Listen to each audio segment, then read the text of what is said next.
Eh ben c'est pas mal du tout. Tu crois vraiment que t'es le meilleur? Donc Avengers Age of Ultron, l'ère d'Ultron en français, avec, j'ai fait mes petites fiches cette fois, Robert Downey Jr., Chris Evans, Chris Hemsworth, Scarlett Johansson, Jeremy Renner, Mark Ruffalo, Samuel L. Jackson, et parmi les nouveaux il y a James Spader qui joue Ultron, qui jouait, comment il s'appelle, le Dr. Jackson dans le premier film de Stargate. Elizabeth Olsen qui joue la sorcière rouge, Aaron Taylor Johnson qui joue Quicksilver, et Paul Bettany, si je sais bien me relire, qui joue donc la Vision. Donc l'histoire, les Avengers après la dissolution du Shield et le renouveau d'Hydra traquent les gens d'Hydra et détruisent leur dernier avant-poste avant que Tony Stark invente une intelligence artificielle qui est censée protéger le monde et qui va tout surpasser, qui va s'intégrer dans son propre corps. Donc on le voit dans la bande-annonce, le droïde. Enfin voilà, ce droïde là il va s'intégrer dans ce corps. Puis après il va en trouver un autre. En voulant protéger le monde, il va détruire l'espèce humaine. Il va vouloir détruire l'espèce humaine. Les Avengers le traquent, ils le trouvent au... Alors je sais pas trop si c'est au Wakanda ou en Afrique du Sud. Le Wakanda, pays imaginaire de Marvel. Parce que le tournage a été fait en Afrique du Sud, mais je suis pas sûr que ce se passe en Afrique du Sud, je sais pas trop, j'ai pas trop bien suivi. Et je sais pas. Franchement, aucune idée. Je pense que c'est au Wakanda quand même. Donc le Wakanda, je rappelle, c'est la terre de Black Panther, un autre héros qui fait partie des Avengers normalement.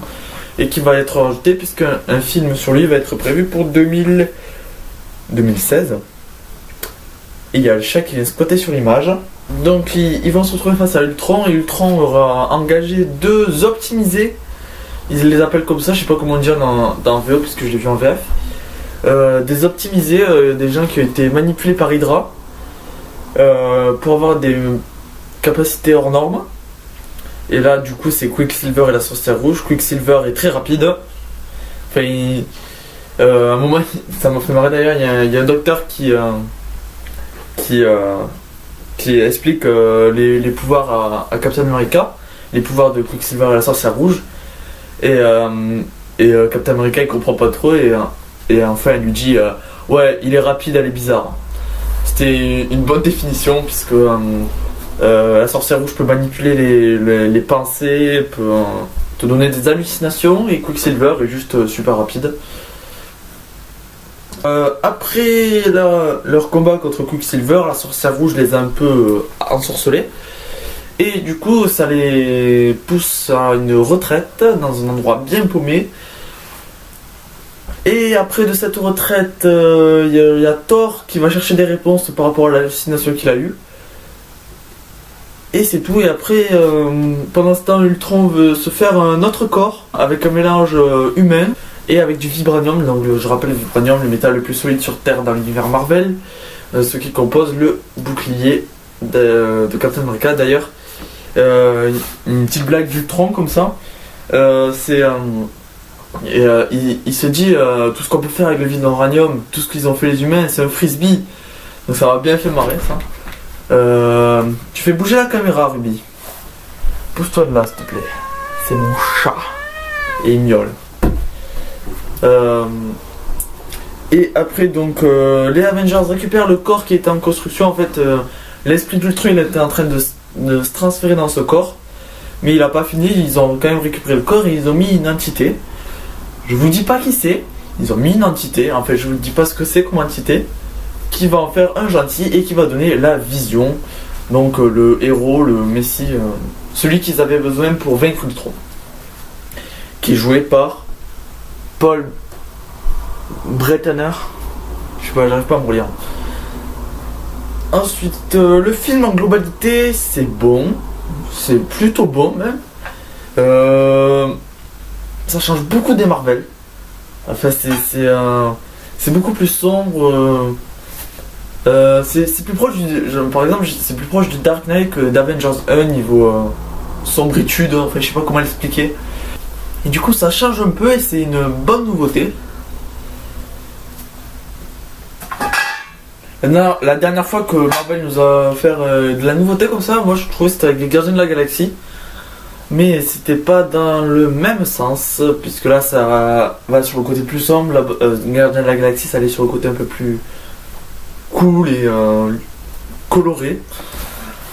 Il y a quelques scènes qui m'ont bien marqué, notamment toute la première séquence, ça se passe, ils attaquent une base d'Hydra dans un paysage de neige, en Sokovie, je crois que c'est ça, je crois que c'est un pays imaginaire, en Sokovie, et ça commence par un petit plan séquence qui fait le tour des Avengers qui combattent les méchants, et ça finit par la scène qui a fait beaucoup de bruit, c'est...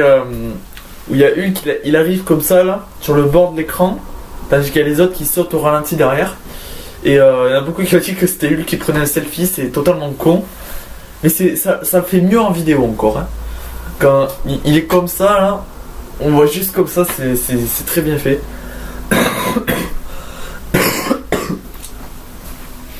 Putain de tout de merde. Après il y a une scène qui m'a plutôt intrigué. Enfin, elle était bizarre, enfin, pas en contenu mais par la forme. C'est un personnage pendant leur retraite, les Avengers. Pendant la retraite d'Avengers, il y a un personnage qui parle à l'œil de faucon. Je vous dis pas qui c'est ce personnage, ça vous spoilerait. Et eh bien, c'est plutôt étrange, puisqu'en fait, on voit le reflet de ce personnage dans un tableau, mais son reflet devrait pas être comme ça. Enfin, il devrait, on le voit presque pas de face, mais de semi-profil comme ça. Et alors qu'on, je sais pas, on devrait le voir de l'autre côté peut-être. Enfin, je me rappelle plus exactement, mais c'est assez étrange. Et par rapport à Avengers 1, on peut pas dire qu'il est meilleur, mais on peut pas dire qu'il est pire. En fait, ce que je veux faire comprendre là, c'est que c'est trop différent par rapport au premier Avengers pour les comparer. Je sais pas. C'est comme comparer deux films qui n'ont rien à voir, je sais pas, Star Wars et Terreur en plein ciel, les téléfilms qui passent sur TMC le lundi après-midi. Enfin, vous m'avez compris quoi. Et c'est à peu près tout en ce qui concerne Avengers de l'ère d'Ultron. Très différent, je le répète, c'est différent. C'est pas du tout comme Avengers, mais c'est très bon. Une petite histoire de romance qui se crée. En fait, une petite histoire bizarre par rapport à Natasha Romanoff et Bruce Banner. Donc Black Widow et Hulk.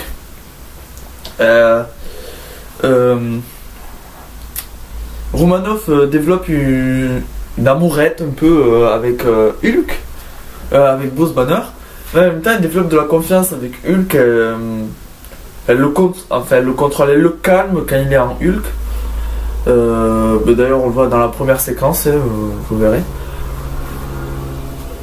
Ensuite, un gros bonus pour comment ils ont montré les pouvoirs de la sorcière rouge et de Quicksilver. Quicksilver, c'est des ralentis. Pour nous, tout ce qui tourne autour est ralenti, mais lui il court normal. Et après la sorcière rouge, bon c'est un peu chelou, elle arrive comme ça après de la tête, elle fait c'est assez étrange. Et c'est tout ce que j'avais à dire par rapport à Avengers Age of Ultron. Je remercie grandement l'accueil que vous avez fait à ma chaîne pour ma première vidéo sur Fast and Furious 7. Elle est bloquée à 300 vues, je pense qu'il y a un petit malin vers la fin qui a fait son petit bot là, qui a fait rafraîchir sur la page. Mais il y a quand même des gens qui ont mis des commentaires, qui ont mis leur avis. Je remercie Blanksoft avec tous les enfin maintenant c'est DJ Ryu, ouais, attention. Tous les conseils qu'il m'a donné. Je remercie tous mes amis qui m'ont un peu soutenu. Et je vous dis à la prochaine. Ciao. Mais je vous ai pas dit, si vous voulez voir mon avis sur l'abondance de Star Wars 7, c'est ici.